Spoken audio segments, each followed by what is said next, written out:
લાડોલા ગામની દૂધ મંડળીના સેક્રેટરી અને ટેસ્ટરે 53 લાખની ઉચાપત કરતા ચેરમેનને નોંધાવી પોલીસ ફરિયાદ। રાજ્યમાં પશુપાલકોના કારણે દૂધ મંડળીઓ ચાલી રહી છે અને એમના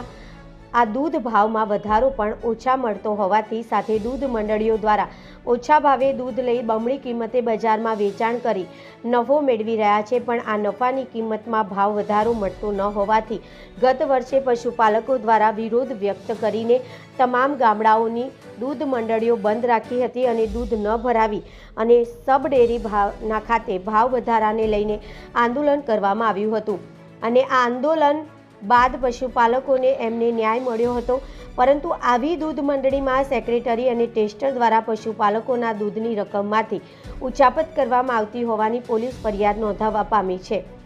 પ્રાપ્ત માહિતી અનુસાર સાબરકાંઠા જિલ્લાના ઈડર તાલુકામાં આવેલા લાલોડા ગામની દૂધ મંડળીમાં સેક્રેટરી તરીકે સતીશકુમાર ડાયાભાઈ પટેલ અને ટેસ્ટર જયંતિભાઈ રત્નાભાઈ પટેલ બંને